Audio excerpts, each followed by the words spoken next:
같이 한번 옆에 분에게 인사합니다. 성도님은 벽을 돌파하는 사람입니다.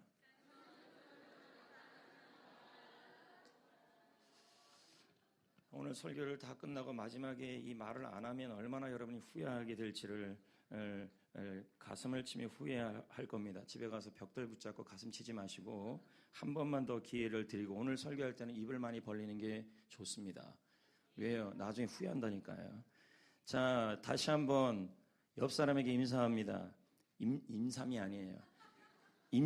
인사합니다. 성도님은 벽을 돌파하는 사람입니다. 자꾸 입을 벌리셔야 됩니다. 이 설교 제목을 잡자 여러분들이 이렇게 생각할 수 있을 수도 있습니다. 이 무슨 말도 안 되는 얘기인가? 어떻게 벽을 돌파할까? 그러면 내 머리가 깨지지 않나? 이렇게 얘기하는 분들이 있습니다. 그러나 여러분, 인생을 살다 보면 많은 사람들이 이런 말을 하기도 해요. 난 이제 벽에 부딪혔다. 이제 나는 틀렸다. 나는 더 이상 길이 안 보인다. 이런저런 말들을 하는 것입니다. 물론 충분히 공감이 가는 말들입니다. 하지만 심리학자 나이토 요시히토는 이렇게 말하는 것입니다. 세상에서 진정한 의미에서 벽이란 존재하지 않는다. 이 말은 실제로 현실의 벽은 존재하지 않는다는 얘기예요. 심리학자 나이토 요시히토는 말하기를 벽이란 내가 평가하는 거다는 거죠. 자기 자신의 평가라는 거예요. 자신의 평가에 따라서 내 앞에 있는 여리고가 여리고가 아닐 수도 있고 여리고가 될 수도 있다는 말이에요. 중요한 것은 벽은 나 자신의 평가에 따라서 생길 수도 있고 생기지 않을 수도 있다는 말입니다. 지금 상황이 자신이 감당하기 힘들다고 자신이 뭐 하냐면 판단 내려버립니다.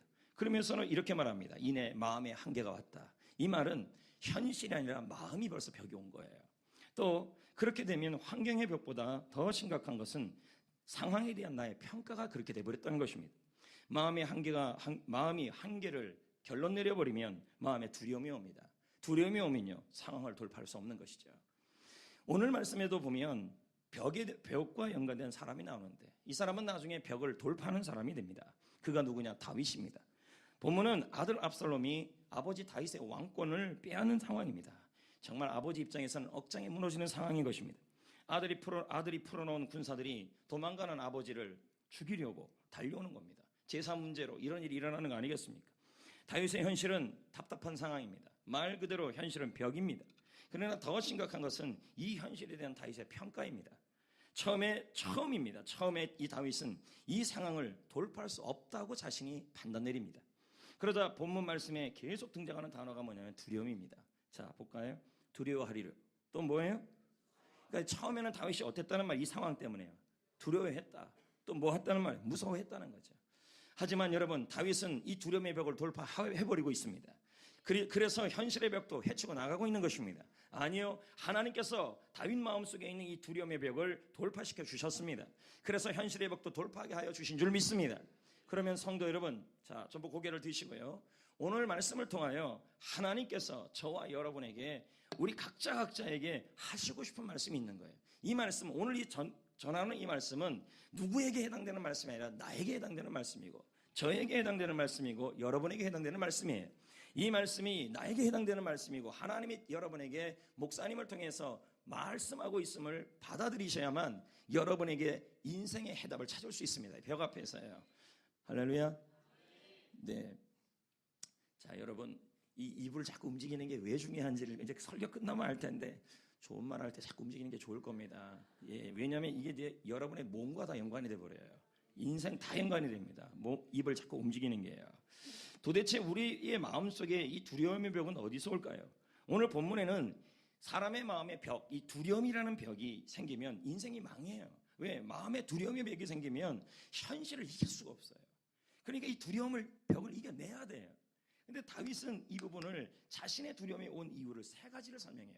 근데 제가 이 세 가지를 보면서 나이토 요시히토 심리학자의 벽을 돌파하는 사람과 벽을 돌파하지 못하는 사람이와 관계된 나이토 요시히토의 책을 읽으면서 제가 보니까 이 다윗의 고백과 유사한 거예요. 시편 27편하고요. 나이토 요시히토는 생리학적, 정신의학적, 두뇌학적으로 사람의 두려움이 오는 관점을 세 가지를 설명해요. 근데 다윗도 똑같이 얘기를 해요. 역시 여러분, 우리의 몸을 만드신 하나님이 가장 잘 아시고 해 아래에 있는 모든 것들은 성경이 과학적임을 증명하는 겁니다. 할렐루야. 저는 요즘 책을 읽으면 읽을수록 이게 더 확실함이 느껴집니다. 자, 그러면 봅시다. 우리에게 마음의 두려움이라는 벽이 어디서 나오냐는 거예요. 그건 고정관념이에요. 자, 한번 보겠습니다. 2절, 3절입니다. 읽어봅니다. 시작. 또 군대가 나를 대적하려고, 지금 압살롬의 군대, 아들의 군대가 다윗을 죽이려고 하고 맞서 싸우려고 합니다. 다윗은 포위되었습니다. 이 상황에 다윗은 마음이 두려웠다는 거예요. 그는 더 이상 이 현실을 돌파할 수 없을 것이라고 생각을 했습니다. 왜냐하면 다윗에게는 고정관념이 있었어요. 그 고정관념이 뭐냐면 과거에 다윗이 경험했던 아픔이 있었던 거예요. 그게 뭐냐? 여러분도 잘 알다시피 다윗은 압살롬에게만 아픔을 겪은 게 아니라 아니라 사울 왕이라는 사람에게도 공격과 아픔을 겪은 적이 있어요. 그래서 다윗은 아마 이런 경험이 있어서 과거에 내가 힘들었기 때문에 이번에도 또 힘들지 않을까라는 두려움이 있었던 것입니다. 여러분, 이걸 뭐라 그러냐면 과거에 있었던 그 사건 때문에 지금 일어나는 일도 내가 이길 수 없을 거라고, 지금 현실을 이길 수 없을 것이라고 마음이 이미 결론 내려버리는 거, 이걸 고정관념이라는 거예요. 그래서 사전에 고정관념은 마음속에 굳어 있는 변하지 않는 생각이다. 특히 이것을 어떻게 표현할 수 있냐면 과거에 내가 경험한 나쁜 경험이 있는데 그것이 지금까지 나에게 영향을 미쳐서 어떤 일에 대하여 절벽이 있고 힘든 일이 당했을 때 그것이 내가 해낼 수 없을 거라고 자꾸 생각하는 생각, 이걸 고정관념이에요. 그럼 예를 한번 들어봅시다. 서커스 공연장에 가면 큰 거대한 호랑이가 있습니다. 얌전합니다. 자세히 보면 다리에 끈이 묶여 있습니다. 호랑이들은 얼마든지 이 끈을 끊어낼 힘이 있습니다. 그러나 끊지 못합니다. 왜요? 과거의 경험 때문입니다. 어떤 경험 때문인데요? 아기 호랑이 때 아무리 이 끈을 끊으려고 해도 끊어지지 않았어요. 그때 힘이 없었기 때문에. 그래서 마음속에 그때부터 뭐가 생기냐면 고정관념이 생긴 거예요. 나는 이길 수 없다. 과거의 경험에 그런 경험이 고정관념이 되니까, 그리고 나서는 나중에 무시무시한 힘이 생겼음에도 불구하고 현재 자기가 있는 현실의 법과 끈을 끊을 수 없어진 거예요. 이걸 뭐라 그래요? 그래서 마음에 매사에 두려움이 생긴 겁니다. 이걸 뭐라 그러냐면 고정관념이에요. 그래서 나이토 요시토는 말하기를 고정관념이 마음에 두려움의 벽을 준다. 그래서 현실의 벽도 돌파하지 못할 것이라는 마음을 준다. 이렇게 말하는 것입니다. 자, 봅시다, 여러분. 우리 역시 과거에 대한 실패의 경험이 있습니다. 과거에. 그래서 사업 실패, 사랑 관계 실패, 결혼 실패, 인생 실패, 건강 실패, 그런 경험들이 내게 있다는 거예요. 그리고 이 나쁜 경험들이 내 마음속에 있습니다. 그리고 아직도 내 마음속에 그런 고정관념이 남아있어요. 실패, 나는 안 될 거라는 실패하는 마음이에요. 그래서 어려운 일이 생길 때마다, 힘든 일이 생길 때마다 자신은 이 고정관념 때문에 어떤 어려움이 생길 때마다 나는 그것을 돌파할 수 없을 거라고 자신이 판단해버려요. 그러니까 마음에 뭐가 오면 두려움이 생기는 것입니다. 여러분, 지금 잘 이해하고 있나요? 어려워요? 네, 자, 다시요. 여러분의 마음속에 홍해 같은 일들이 매일 날마다 일어나요. 그러나 그 일들을 바라볼 때마다 자꾸 마음속에 평가를 내려요. 나는 그걸 극복할 수 없다 그래요. 왜요? 과거에 경험했던 나쁜 실패와 경험들이 내 마음속에 고정관념이 되어서 지금도 그것이 고정감이 돼서 어떤 일이 생길 때마다, 힘든 일이 생길 때마다, 인생의 벽이 생길 때마다 그걸 바라보면서 나는 과거에도 그랬으니까 앞으로도 그럴 거라고 생각해요. 그래서 마음속에 현실에 어려운 일이 생기면 마음이 자꾸 두려워지는 거예요. 여기까지 이해됐습니까? 두 번째 두려움이 오는 벽이 있습니다. 그게 뭐냐면 자기 능력의 한계입니다. 자, 5절입니다. 뭐라고 나오고 있어요? 이거를 우리말 성경은 뭐라고 해석해요? 그러면 다윗은 지금 상황이 어떤 상황인데요? 환난 날, 고통스러운 날. 근데 다윗은 이 말을 자꾸 쓰는 것은 자신이 이런 상황을 이길 힘이 없다고 지금 한탄하는 거예요. 이걸 뭐라 그러냐면 자기 능력이 한계에 맞았다. 그래서 이렇게 말하는 거예요. 이제는 한계다. 이 환난, 이 절벽, 이 고통, 이 질병, 이 어려움, 이 실패 돌파하기에는 내 능력이 부족하다. 이런 마음을 먹어버리면 내 앞에 어려운 일이 닥칠 때마다 뭐부터 생기냐면 내 능력이 부족하다고 생각하니까 두려움의 벽이 생기기 시작해요. 마음에 두려움의 벽이 생기기 시작하면요, 이제는 현실을 이길 만한 힘도 안 생겨요. 여러분들은 어떻게 말합니까? 현재 성적으로는 원하는 대학에 들어갈 수 없어. 저 사람은 나랑 친해지기가 어려워. 왜? 내가 능력으로 그렇게 할 수 없다는 거죠. 나는 결혼하기가 틀렸어. 대한민국 현실에서는 더 이상 창업은 어려워. 자, 이건 전부 뭐예요? 전부 다 내가 능력이 한계가 있으니까 나는 돌파할 수 없다. 그래서 마음속에서 어떤 마음이 먹냐면 나는 이길 수 없다, 이 현실을. 그래서 마음에 두려움이 생기는 것입니다. 그래서 나이토 요시토는 말합니다. 자기 능력의 한계가 두려움이 되어 마음의 벽을 만든다. 그래서 현실을 돌파하지 못할 것이라는 마음을 준다. 뭐가요? 자기 능력의 한계가. 세 번째는 뭐냐면 사랑 관계가 자꾸 마음에 두려움을 줘요. 자 봅시다. 10절. 내 부모는 나를 뭐 했어요? 그러면 여러분, 다윗의 엄마가 아빠가 다윗을 버렸다는 얘기는 성경에 없어요. 다윗은 지금 이렇게 표현하고 있어요. 그래서 내가 너무 이상해서 좀 책들을 뒤져봤어요. 주석책들을 뒤져봤더니 그게 그런 의미가 아니라는 거예요. 여기는 부모라기보다는 그가 사랑했던 사람들이 다윗을 배신한 거예요. 사람 관계에 어려움을 겪고 있는 거예요. 그럼 여러분, 다윗이 사람 만나는 것, 사람에 대한 두려움이 생겨요, 안 생겨요? 생기는 거죠. 대부분 사람들이 이렇게 말해요. 나 요즘 일 재미없어. 나 요즘 학교 일하는 거 흥미 없어. 나 요즘 교회 오기 싫어. 나 학교 가기 싫어. 묻고 싶어요. 진짜예요? 자, 여러분, 이건요, 일 자체의 문제가 아니에요. 공부 자체의 문제가 아니에요. 예배 자체의 문제가 아니에요. 사람 관계가 힘드니까 일도 싫어지고 공부도 싫어지고 교회도 싫어지는 거예요. 친구들과 선생님들의 관계가 좋지 않으면 학교에 대한 두려움마저 드는 거예요. 그래서 사람 관계가 마음에 두려움의 벽을 만들어줘서 그래서 현실의 돌파가 어려워지는 겁니다. 자, 이와 같이 여러분 고개 닫으세요. 현실의 벽보다 더 큰 문제는 여리고가 아니에요. 홍해가 아니고 요단강이 아니에요. 그건 아무 문제가 안 돼요. 왜요? 하나님은 얼마든지 기적을 이루시는 분이에요. 더 큰 문제는 저와 여러분의 마음이 더 문제예요. 마음의 벽, 바로 두려움이에요. 왜 그런지 아십니까? 우리 하나님은요, 마음의 벽이 돌파가 안 되고 두려움이 제거가 안 되면 현실의 벽을 돌파하지 않아요. 항상 보면 성경에 보면 먼저 두려움부터 없앴어요. 요단강 앞에서도 홍해 앞에서도 여리고성 앞에서도 먼저 두려움부터 없앴어요.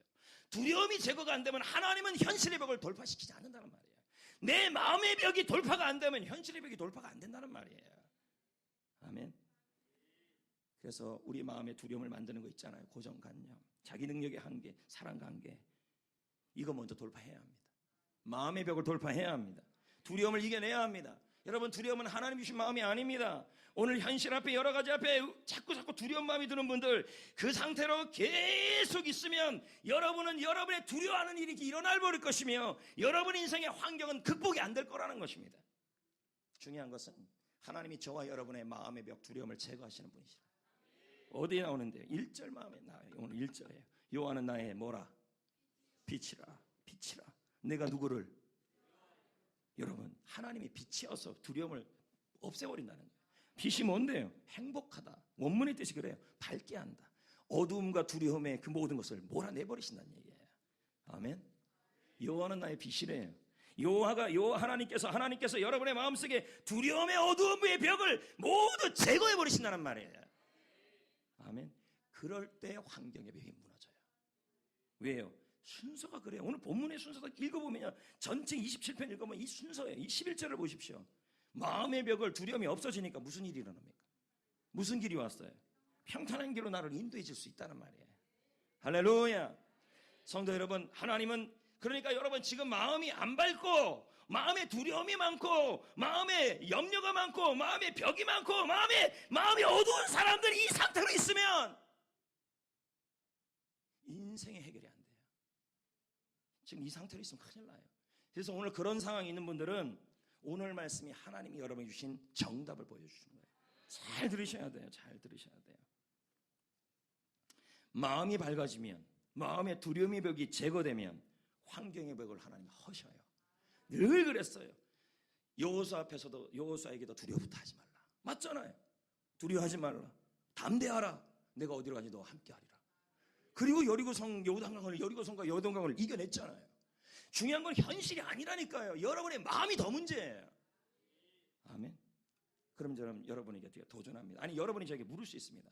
목사님, 그러면 내 마음속에 있는 이 두려움의 벽을 돌파하고 싶은데 어떻게 돌파할 수 있어요?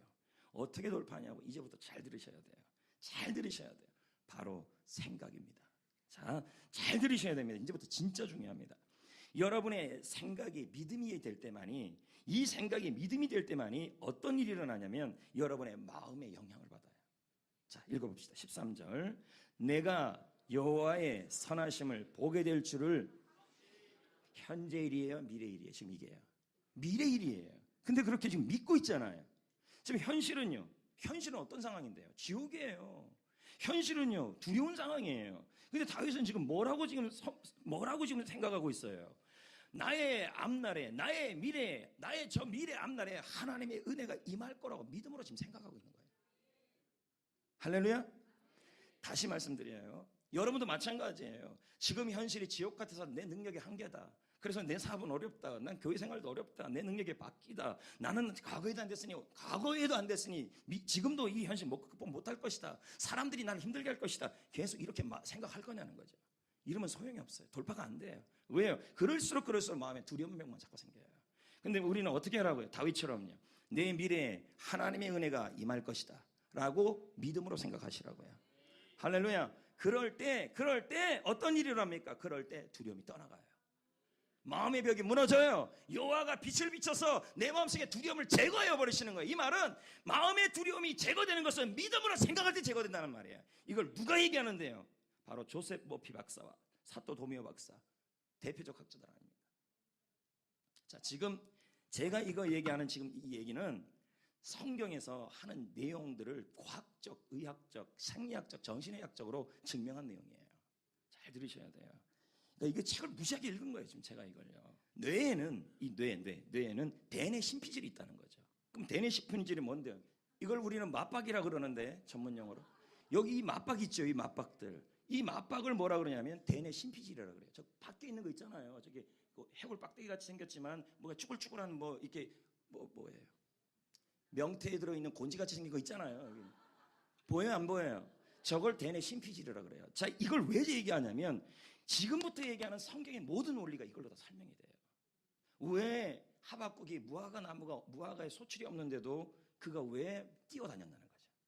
이걸 이해해야 돼요. 이걸 대뇌 심피질인데 전두엽, 후두엽, 측두엽, 두정엽이에요. 근데 여기 이 대뇌 심피질에 뭘 하는 거냐면 생각과 상상을 하는 역할을 해요. 자, 다시요. 아까 제가 믿음의 생각하자 그랬잖아요.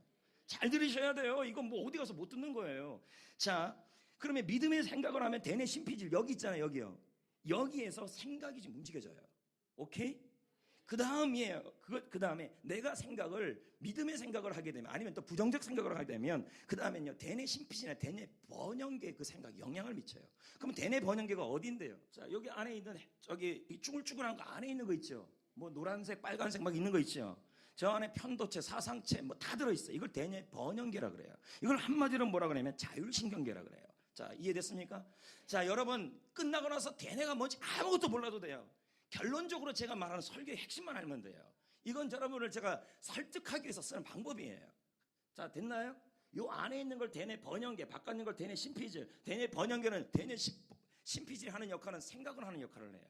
근데 이 생각을 하는 것이 믿음의 생각을 하면 어디에 영향을 미치냐면 대뇌 번영계 저 안에 영향을 미쳐요. 자율신경계에 영향을 미친다는 거예요. 대뇌 심피질은 생각과 상상을 하는 것이다. 여기서 생각을 하면 뭐가 작동하냐면 대뇌 심피질이 아니라 대뇌 번영계가 작동을 해요. 그게 뭐냐면 자율신경이에요. 목사님 지금 뭔 얘기야? 그냥 우선 이해를 하세요. 근데 이 자율신경계는 뭔 역할을 하냐면 내가 생각한 거 대뇌 심피질에서 했던 그 전두엽에서 했던 그 생각한 것을 뭐 하냐면 자율신경계가 자동적으로 달성하는 역할을 하는 거예요. 자, 이해됩니까? 그러면 그때부터 뭐가 되냐면 몸 전체에 생각한 것이 자율신경계가 영향을 받아갖고 몸 전체가 어떻게 되냐면 실제로 그 생각한 것처럼 움직여져 버려요. 자, 여기까지 이해됐어요? 자, 그럼 봅시다. 자율신경계를 터치해야 돼요. 그럼 자율신경계를 터치하는 방법이 뭔데요? 바로 생각과 상상이에요. 자, 그런데 이 자율신경계는 뭔 역할을 하냐면 이 현실 있죠, 현실은 지옥이에요. 현실과 생각을 구분을 못해요. 예를 들면 이런 겁니다. 지금 현실이 여리고에 아주 죽을 것 같은 상황이에요. 근데 머리로 믿음의 생각을 하는 거예요. 뭐라고 하냐? 나의 미래는 하나님의 은혜가 있을 것이다 라고 믿음으로 생각을 해요. 그러면 자율신경계가 뭘 하냐? 현실하고 이 내가 생각한 걸 구분을 못해요. 그러니까 현실은 죽을 것 같은데 이 자율신경계는 안 죽는 걸로 알고 있어요. 자, 이해돼요? 안 돼요. 그러니까 하박국이 왜 사슴과 같이 뛸 수밖에 없었냐는 거예요. 믿음의 생각을 했기 때문이라니까요. 이게 이제 이해가 되는 거예요. 지금 이 모든 게요. 자, 이해가 됩니까? 자율신경에는요, 지금 현실과 내가 생각한 걸 구분을 못해요. 내가 생각하면 그게 맞는 줄 알아요. 그래서 이 자율신경에는 내가 미래에 하나님의 은혜가 있을 것이라고 미래의 생각을 하면, 내 병이 고쳐질 거라고, 하나님이 고칠 거라고 생각을 하면, 몸 자체가, 이 뇌가, 자율신경계가 실제로 몸이 나을 걸로 몸이 움직여지고, 내 미래가 좋아질 거라고 몸이 움직여진다니까요. 이 몸 자체가요. 여러분은 좀 이걸 쉽게 듣지만 저는 지금 수십 권을 읽어서 하는 얘기예요. 이게 지금요. 내가 이해를 못하면 못 전하잖아요. 잘 들으셔야 돼요. 이거 호락호락한 말씀이 아니에요. 저는 이거 읽고 나서 하박국이 이해가 됐고 다윗이 이해가 됐어요. 왜 죽을 것 같은 상황에서 왜 그 사람 알고 뛰었냐는 거예요. 또 한 가지 자율신경에는요, 미래가 있잖아요. 미래. 잘 보세요. 미래가 있는데 그 미래를 현재처럼 생각만 해도 현재 일어나는 것으로 알아요. 그러니까 아직 안 일어났는데 내가 미래에 그런 일이 일어날 거라고 생각을 하고 믿음으로 생각하고 있으면요, 몸이 이미 일어난 걸로 반응을 해요. 그러니까 뭐예요? 그 사람이 몸을 움직일 때도 이미 된 것처럼 움직이는 거예요. 야, 성사가 됐어, 계약 성사가 됐어, 이렇게 움직인다니까요. 자, 이해돼요? 그래서 결과적으로 그 생각한 내용을 그대로 실현시켜요. 자, 그럼 다음 그림 한번 볼게요. 여러분이 그래도 이해 못할 것 같아 이렇게 정리를 했어요. 대뇌 심피질이 전두엽 등등이에요. 여기서 하는 역할이 생각하는 거예요. 오케이? 그렇게 생각하면 그게 어디에 영향을 줘요? 대뇌 번영계에 영향을 미쳐요. 그래서 자율신경계가 해요. 그러니까 생각만 잘하면요, 몸 자체가 반응이 와요. 그럼 거꾸로 얘기해서 자꾸 내 몸은 안 좋아질 것이다, 부정적이다 그러면 뭐예요? 몸이 자꾸 처져요. 그러니까 교회 이렇게 걸어 다닐 때 보면 이러고 다니는 사람도 있거든요. 이러고. 왜 그런지 아세요? 그 사람의 생각을 예측할 수 있어요.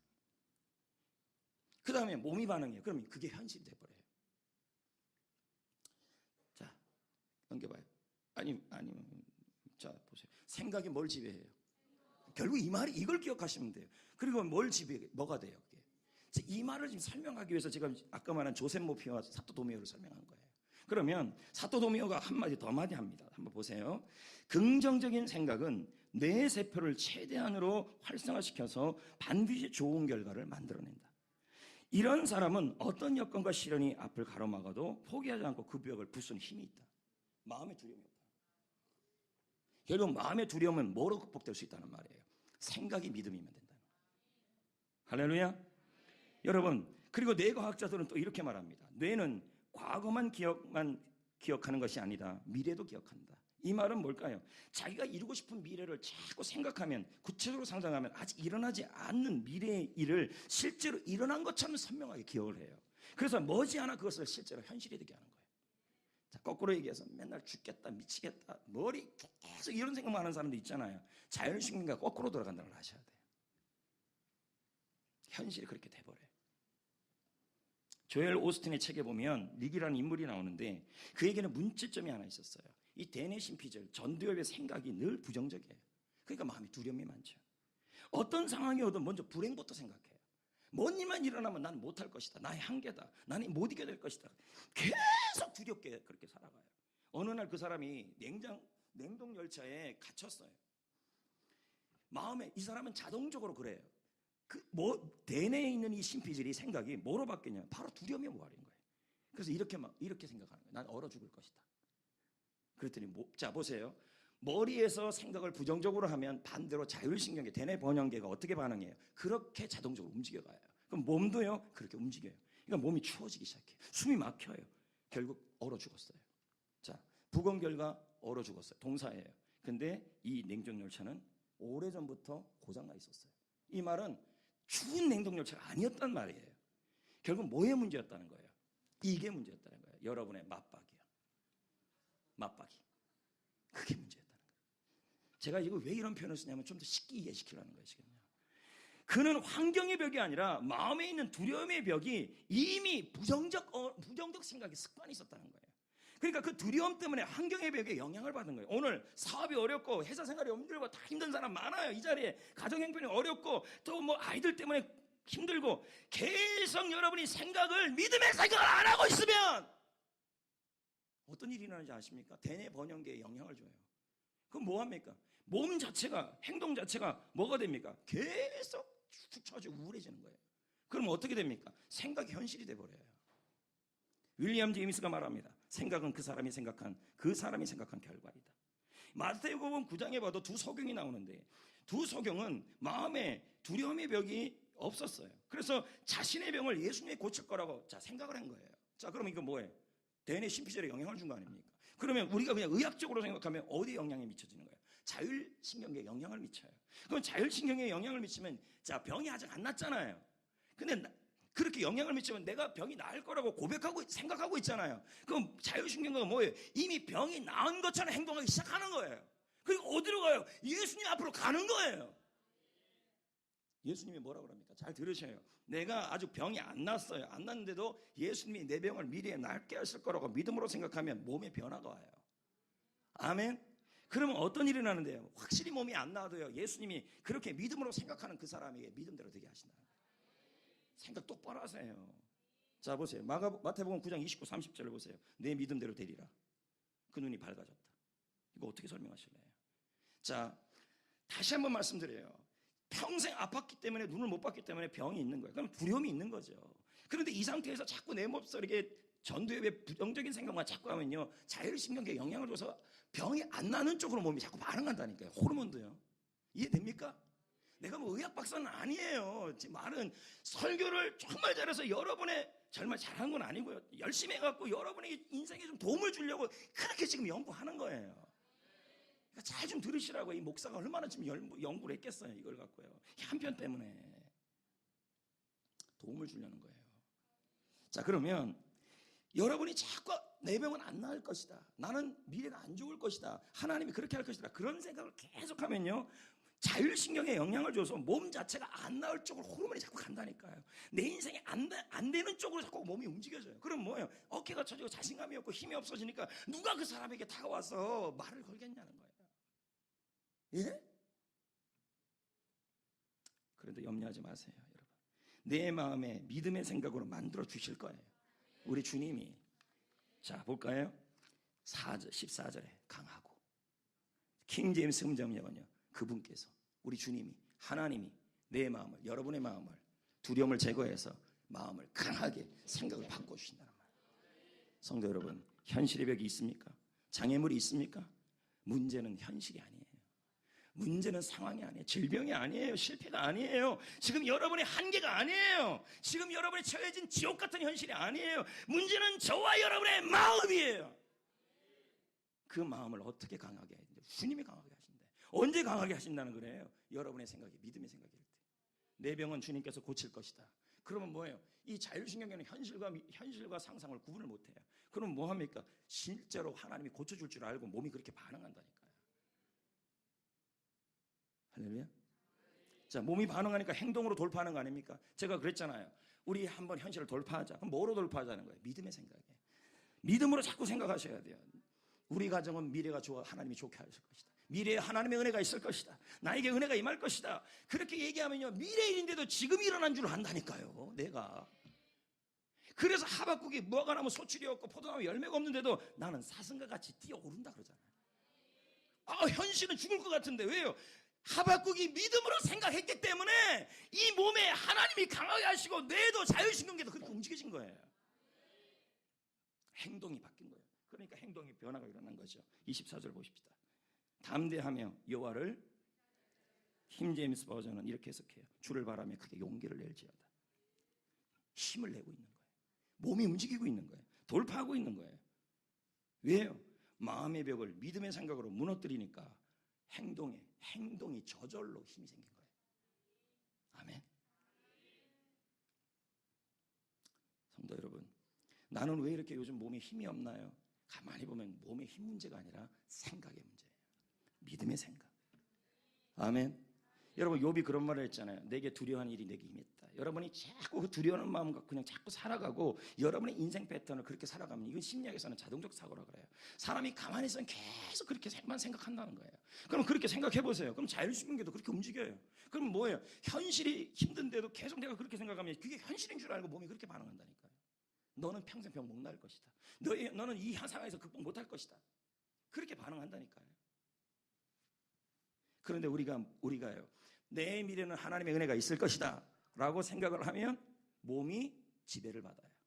그리고 어떻게 움직여요? 다리가 움직여요. 그리고 힘이 나요.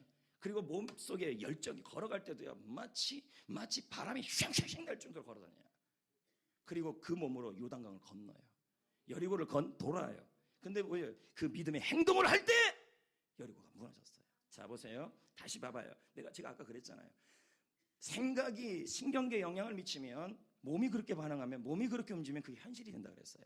근데 성경이 그렇게 말해요. 자, 보세요. 여호수아가 믿음의 생각을 했어요. 다윗이 믿음의 생각을 했어요. 그랬더니 몸이 어떻게 됩니까? 여호수아가 요단강을 건너요. 몸을 움직여요. 그때 어떻게 해요? 그 거대한 요단강이 갈라져 버려요.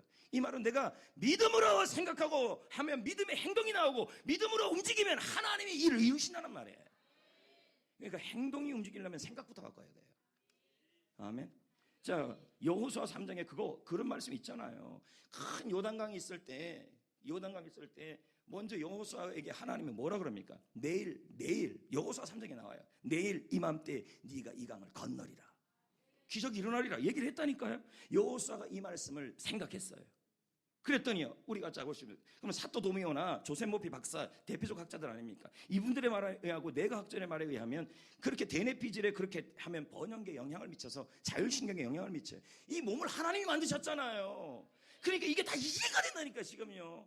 왜 두려워했던 사람이 하나님의 말씀을 믿고 생각했더니 왜 두려운데도 몸이 움직여졌냐는 거예요. 그건 내가 믿음의 생각하니까 자율신경계가 진짜 그런 줄 알고 몸이 움직였다는 말이에요. 믿음의 행동이 나왔다는 말이에요. 그러니까 어떻게 해요? 그 거대한 요단강에 발을 낸다니까요. 두려워하지 않는다니까요. 그런데 어떤 일이 일어났어요? 물이 갈라져 버려요. 여호수아 3장 15, 16절. 발이 물에 잠겼잖아요. 그랬더니 위로부터 내리는 물이 갈라져 버린 거예요. 자, 행동은 먼저 안 움직여요. 근데 중요한 건 하나님이 언제 움직이냐면 믿음의 행동을 할 때 이 기적이 일어나요. 근데 이 믿음의 행동은 어디서 시작되냐면 여기서 시작돼요. 알았나요?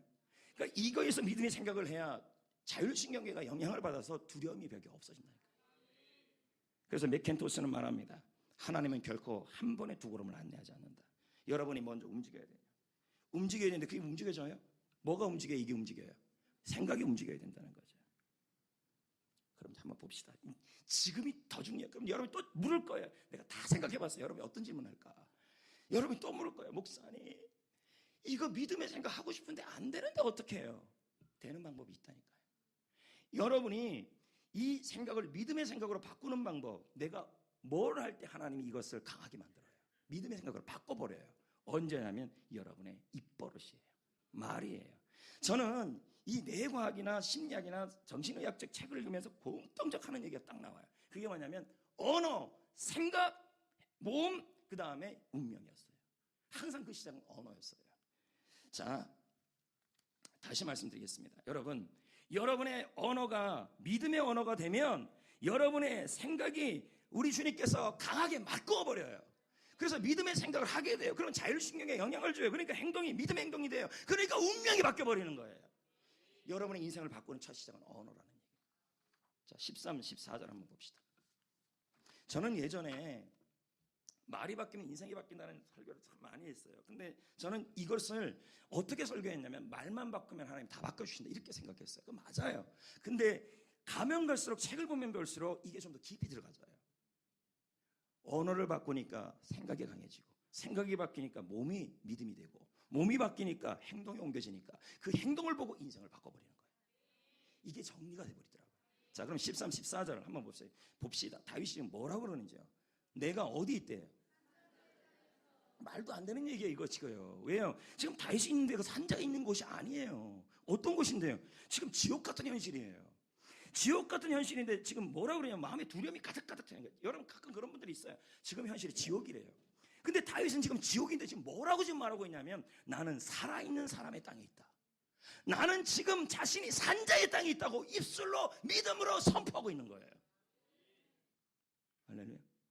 그러니까 어떻게 됩니까? 입술로 그렇게 선포하니까 입술이 생각을 강하게 만들었고 그리고 생각은 몸을 바꿔버리고 행동을 바꿔버리고 행동을 바꿔버리니까 운명이 바뀌어버린 거예요.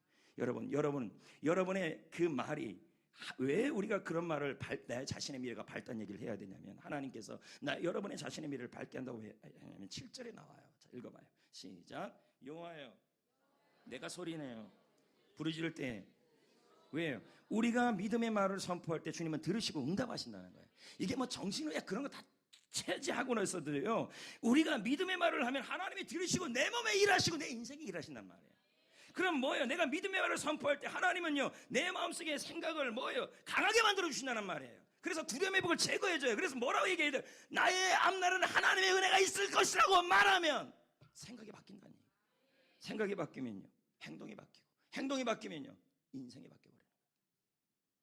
그래서 여러분, 현실에 장애물이 생기면 제일 먼저 해야 될 게 뭐냐면 말로 돌파하는 거예요. 가만히 보면요, 참 이걸 못 해보면요, 다들 뭔 일만 있으면 입에서 튀어나오는 얘기 벌써 뭐냐면 언어에 문제가 생겨요. 입버릇에 문제가 생긴다. 여러분이 순간적으로 나는 힘들어요 이런 말 하는 순간 뇌가 바로 반응을 한다니까요. 생각이 그렇게 가버려요. 그러면 자율신경에 영향을 줘요. 그러면요, 몸 자체가요, 안 되는 쪽으로 움직여 버린다니까요. 매사에 입 조심하세요. 매사에 그렇게 하셔요. 여러분 인생을 위해서 그렇게 해요. 사토 도미오가 말합니다. 말이 뭘 지배해요? 대뇌신피질, 전두엽. 이건 뭔데요? 생각과 상상력이에요. 결국 말은 뭘 지배하는 거예요? 여기를 지배해버리는 거예요. 생각과 상상력은 말이 지배해버린다는 얘기예요. 그리고 그러면 생각이 그 다음 어디를 지배해요? 대뇌 번영계를 지배해요. 그럼 대뇌 번영계가 뭔데요? 자율신경계. 자율신경계가 뭔데요? 바로 내 몸을 변화시키는 겁니다. 그래서 이 밑에 이렇게 나와 있잖아요. 자율신경계는 생각을 바탕으로 몸 안에서 화학 반응을 일으킨다. 그래서 생각한 내용을 몸에 이르도록 만들어버린다. 지금 이해하고 있는지 모르겠네요, 여러분이. 결국 순서가 이렇게 되는 거예요. 말, 대뇌 신피질, 전두엽, 생각을 다스림. 그러면 그 생각이 그 다음 어디를 해요? 자율신경, 화학반응, 행동, 움직임, 믿음의 행동, 그리고 그게 인생이 되게 하고. 자, 믿음의 행동을 하니까 하나님이 일하시는 거죠. 결국은요, 이 생각이 믿음의 생각이 되기 위해서는 뭐부터 바꿔야 돼요? 언어를 바꾸면 돼요. 언어를 바꾸면 하나님이 내 생각을 강하게 하셔요. 그래서 사토도미오는 말합니다. 입버릇은 그 사람의 의식과 사고를 만들어간다. 또한 그것으로 그 사람의 장래를 예측할 수 있다. 이 말은 여러분의 입버릇을 가만히 들어보면요, 이미 그 사람의 생각과 몸 상태와 그 사람의 미래까지도 예측할 수 있다는 거예요. 말 조심하세요. 어떤 말이든 불평이든 뭐든 나오면 바로 여러분의 뇌와 자율신경계, 바로 몸 자체에 영향을 미쳐버려요. 안 된다고 계속 얘기하고 내 몸 안 난다고 계속 얘기하면요, 몸 안 났습니다. 이민규 박사, 대표적 심리학 박사 아닙니까, 한국에. 이분이 이런 말을 해요. 언어는 이 사고를, 이걸 한마디로 얘기하면 대뇌 신피질과 자율신경계입니다. 사고는 우리의 태도를, 그럴 수밖에 없죠. 자율신경계가 그렇게 움직여가는데 태도는 행동은 운명을 결정한다. 심리학자 얘기입니다.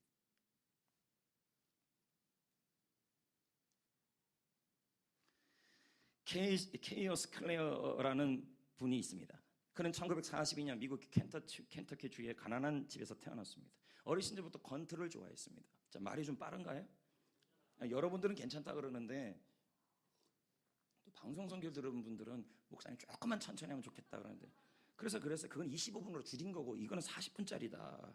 와서 직접 들어라 그랬어요. 들을만해요? 그래서 결국 20살 때 미국 권투계에 입문하게 됩니다. 드디어 링에 오르게 됩니다. 근데 그의 상대는 전설의 복서 아치무어입니다. 그의 기록은 역사적 기록입니다. 131 KO 승입니다. 그러면 상대가 이길 수 있을까요? 모든 사람들이 클레어가 진다 그랬습니다. 근데 클레어는 시합에 나가기 전부터, 연습할 때부터 이렇게 말합니다. 나 케이스 클레어는 아치무어를 4회 KO시킬 것이다. 언어가 바뀌니 뭐가 돼요? 생각이 바뀌어요. 자율신경이 움직여요. 몸이 움직여요. 연습 더 열심히 해요. 몸이 그렇게 움직이면 주도 역사하는 거지. 하나님도 역사하는 거지. 대기실 벽에도 써놔요. 나는 4회 KO승을 이길 것이다. 그것이 그의 입버릇이었습니다. 그에게는 불평이 없었고 불만이 없었고 그리고 절망이 없었습니다. 모든 사람들이 그를 비웃습니다.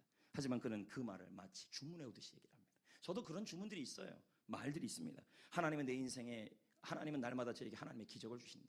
오늘은 내 인생의 최고의 날이다. 아침마다 이거 외칩니다. 입에서 툭툭 튀어나와요, 이 말이야. 오늘은 내가 하는 모든 일은 하나님이 다 형통케 하실 것이다. 자, 그런 말을 하는데 내가 그렇게 반응 안 하겠어요? 몸이 그렇게 안 움직였어요? 여러분, 제 걸음걸이 보세요. 얼마나 막 힘이 있어 보입니까? 아닌가? 예?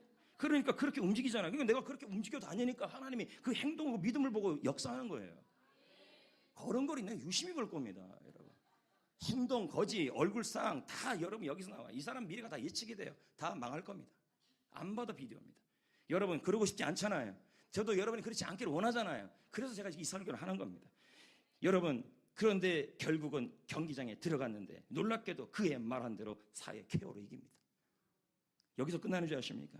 그가 세계 통합 헤비급 챔피언 소니 리스턴과 대결을 벌치는데 그가 현실의 장애물입니다. 마음의 두려움입니다. 여리고입니다. 근데 그가 먼저 말로 돌파합니다. 뭐라고 얘기한 줄 아십니까? 나는 세계 최고의 선수이다. 이거 말도 안 돼. 근데 그렇게 말하면 내가 그런 줄 안다니까요. 이왕이면 좀 크게 얘기하셔야 돼. 나는 세계 최고의 선수이다. 와, 언론에서는 말합니다. 저 사람 패배할 것이다. 언론 믿으면 안 돼요. 그렇습니다. 하지만 그는 자신을 향하여 나는 세계 최고의 선수다. 춤을 내우듯이 그렇게 중얼거렸습니다. 경기가 시작됐습니다. 이겼습니다. KO로 이깁니다. 그는 그때마다 경기할 때마다 나는 세계 최고의 선수라고 반복적으로 말했습니다. 왜요? 그렇게 외우니까 뇌가 어떻게 됩니까? 반응하는 거죠. 몸도 반응이 옵니다. 그렇게 연습을 합니다. 얼마나 열심히. 여러분 그렇게 말하면 몸 자체가 하고 싶은 열정이 생기니까 훈련도 더 열심히 하는 거예요. 결국은 이깁니다. 그가 누군지 아십니까? 무하마드 알리였습니다. 야, 대단하지 않습니까? 말이 현실이 된 거예요. 자 봅시다. 잠언 6장 2절에 이렇게 말해요. 내 입의 말로 내가 얽혔다. 이건 뭐예요? 이 말은 사람이 말에 잡힌다는 말이에요. 결국은 말이 우리가 좀 깊이 들어가면 뇌과학적 정신의학적으로 들어가면 내가 나의 말이 나의 생각을 잡는다는 얘기예요. 내 생각을 잡고 이 생각이 뭐를 잡아요? 내 몸을 잡아요. 내 몸을 잡으면 믿음의 행동이 나와요. 지옥 같아도요 하박국처럼요 뛰어다니는 사람들이 있다니까요.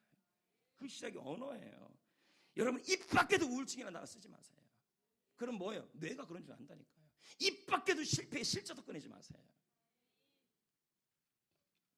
성도 여러분, 우리 교회는 하나님의 꿈을 성취하는 교회입니다. 이 사역의 시작은 왜 제가 이게 비전 선언문, 사명 선언문 예배 때마다 외치는지 아십니까? 나의 언어가 우리 성도의 전체 언어가 그걸 선포할 때마다 뇌에 영향을 미치고 내 인생, 여러분의 우리 교회 전체를 잡습니다. 그 말이.